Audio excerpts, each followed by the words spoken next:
Titanic के बाद अगर लोगों को किसी शिप पर यकीन था तो वो थी एमवी एक्सप्लोरर। यह दुनिया की पहली क्रूज शिप थी जिसको खास बनाया ही बर्फ में चलने के लिए था। इसकी परफॉर्मेंस इतनी अच्छी थी कि इसने अंटार्कटिका में कई शिप्स को रेस्क्यू करने का रिकॉर्ड भी बनाया है।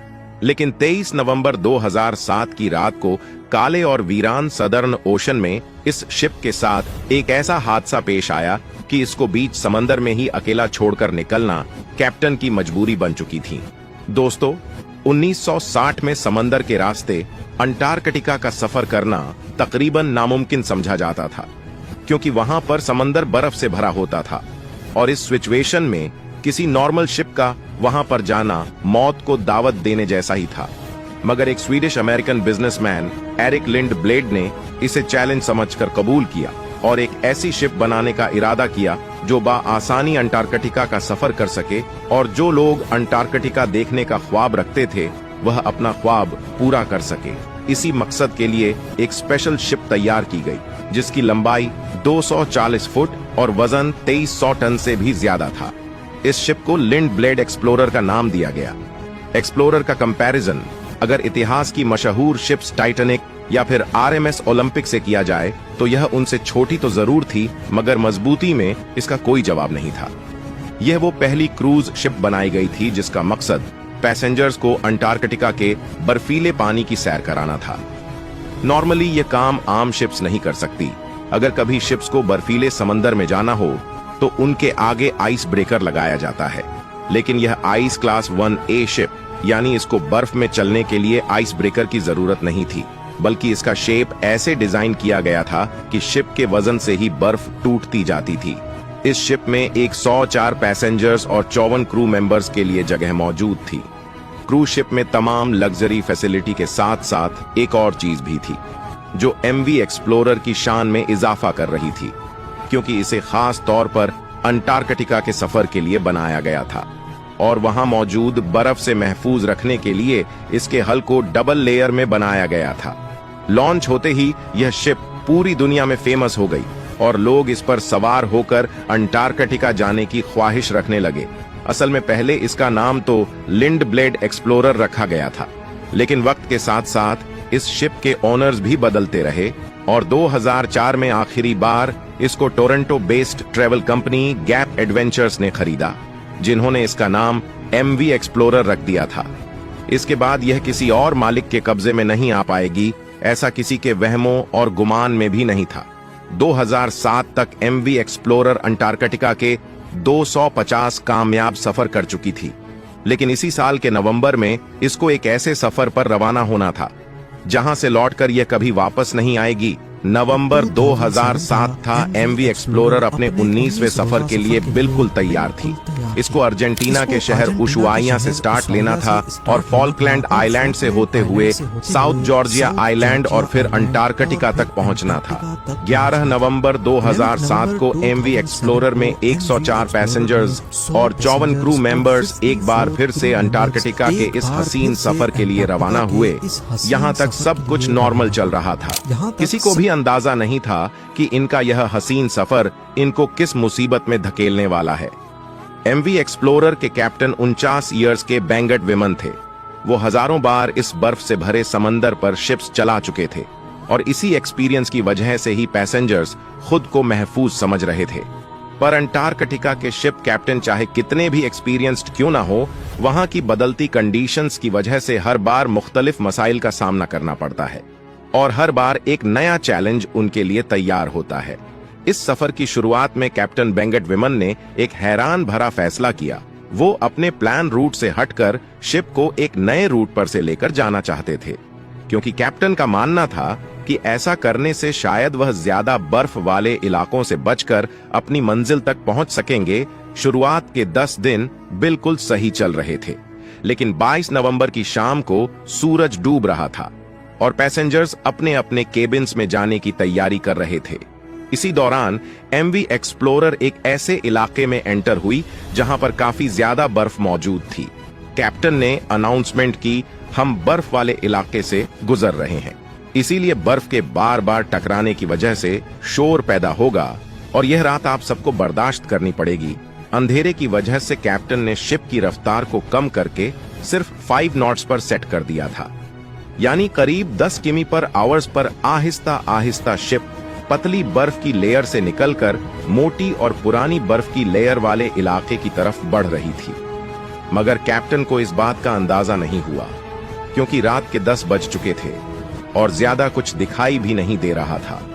आधी रात के वक्त अचानक शिप एक जोरदार आवाज के साथ रुक गई।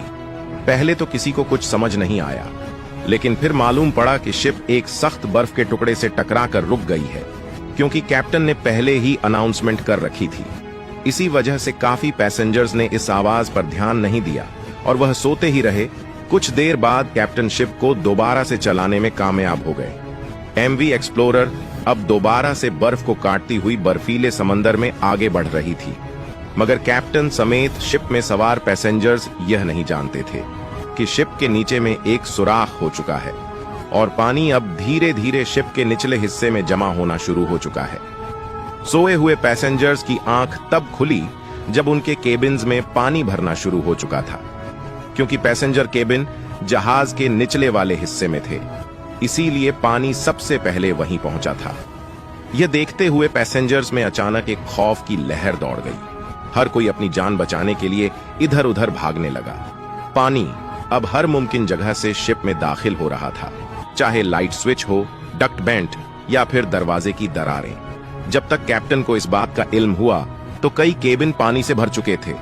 पहले तो उनको लगा कि शायद छोटा सा डैमेज हुआ है जिस पर काबू पाया जा सकता है, लेकिन जब पानी का प्रेशर बढ़ता ही जा रहा था तो कैप्टन भी समझ गया कि बात अब काबू से बाहर निकल चुकी है। कैप्टन ने फौरन शिप को खाली करने का ऑर्डर दिया और तमाम लाइफ बोट्स को डिप्लॉय करने का फैसला किया। इसी दौरान शिप बर्फीले इलाके से तो निकल चुकी थी, मगर पानी जमा होने की वजह से वह एक तरफ झुक गई थी। क्रू मेंबर्स जल्दी से शिप को खाली करने और इंसानी जानों को बचाने में मसरूफ थे।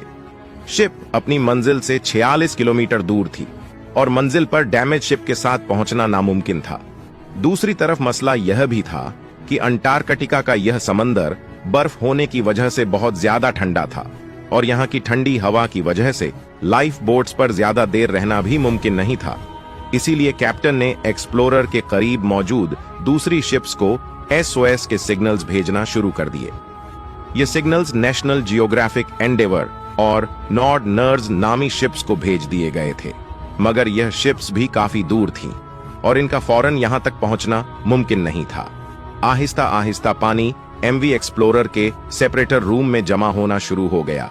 ये वो रूम होता है जहां शिप्स की तमाम मशीनरी मौजूद होती है, यानी इसी रूम से ही पूरी शिप को पावर दी जाती है। इस रूम में पानी भरने की वजह से अब एमवी एक्सप्लोरर की तमाम इलेक्ट्रिसिटी बंद हो गई। अंटार्कटिका के बर्फीले समंदर के बीचों बीच अब एमवी एक्सप्लोरर बिल्कुल अंधेरे में तन्हा खड़ी थी।